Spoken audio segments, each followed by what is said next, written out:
आज हम जानेंगे जैनिज्म या जैन धर्म के आधार पर सम्यक्त्व कैसे प्राप्त होता है या सम्यक्त्व प्राप्ति की प्रक्रिया कैसी होती है, ये आज हम जानेंगे इस वीडियो में। तो सम्यक्त्व प्राप्त करने के लिए या सम्यक्त्व प्राप्ति के लिए 5 लब्धियों का होना बहुत ही जरूरी है या अति आवश्यक है।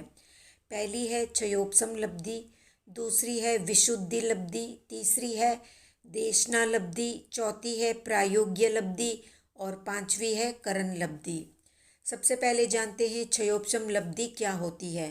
तो जब आयु कर्म को छोड़कर शेष 7 कर्मों की स्थिति घटकर अंतः कोड़ा कोड़ी साग्रोपम प्रमाण की रह जाती है, तब उन कर्मों के क्षयोपशम से आत्मा की वीर्य शक्ति प्रस्फुटित होती है या आत्मा में सम्यक्त्व धारण की योग्यता आ जाती है।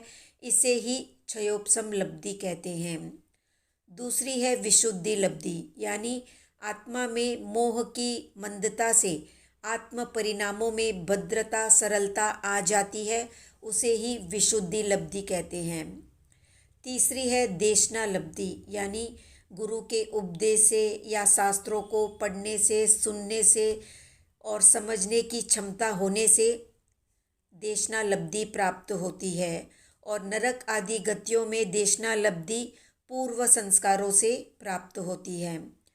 चौथी लब्धि है प्रायोग्य लब्धि। इसमें संगित्व, पर्याप्त आदि कर्म क्षयोपशम से उत्पन्न जीव की क्षमताएं धीरे धीरे बढ़ती जाती है, यानी वो संगित्व बनता है, मन सहित बनता है और पर्याप्त भी रहता है।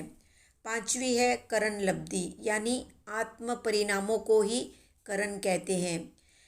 ये लब्धि जो होती है करण लब्धि, ये सिर्फ भव्य को ही होती है, जबकि पहले की जो 4 लब्धियाँ होती है वो भव्य और अभव्य दोनों को हो सकती है।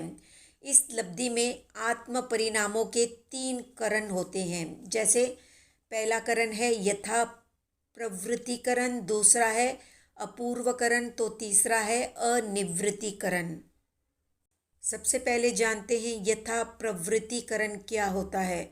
तो आत्मा में सम्यक्त्व के अनुकूल जो विशेष अध्यवसाय या भाव होते हैं उसे ही यथा प्रवृत्तिकरण कहते हैं। जैसे नदी में पड़ा हुआ नुकीला पत्थर रगड़ खा खा कर गोल हो जाता है, इसी प्रकार यथा प्रवृत्तिकरण के उदय से जीव राग द्वेष की तीव्रतम गांठ को तोड़ सकने की स्थिति में आ जाता है,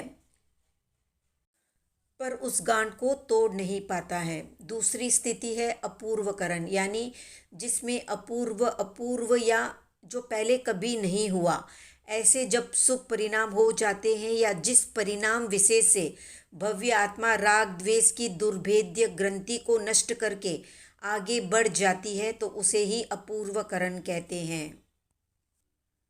तीसरा करण है अनिवृत्तिकरण, यानी कर्म ग्रंथियों का भेदन हो जाने पर आत्मा के भाव अधिक विशुद्धतर और विशुद्धतम हो जाते हैं। ऐसी विशुद्ध दशा को ही अनिवृत्तिकरण कहते हैं। मिथ्यात्व ग्रंथि के टूटते ही इस चौकड़ी का या तो संपूर्ण क्षय हो जाता है या मिथ्यात्व मोहनीय के 3 भाग हो जाते हैं, मिथ्यात्व, सम्यक्त्व और मिश्र मोहनीय। ये 3 और अनंतानुबंधी चतुष्क यानी क्रोध मान माया लोभ, इन 7 को ही दर्शन सप्तक कहते हैं।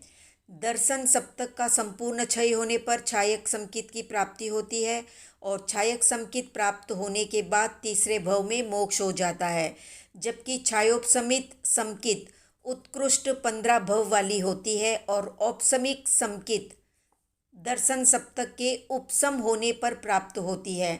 इस समकित का एक बार स्पर्श करने वाले जीव का संसार मात्र अर्ध पुद्गल परावर्तन शेष रह जाता है और जगन्य स्थिति होती है अंतर्मुहूर्त की। इसके बाद जीव को या तो छायोपशमिक सम्यक्त्व प्राप्त हो जाता है या फिर वो नीचे गिर जाता है।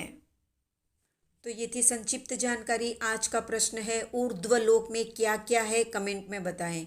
वीडियो पसंद आया तो लाइक शेयर सब्सक्राइब करें। अब आप हमारे व्हाट्सएप ग्रुप से भी जुड़ सकते हैं।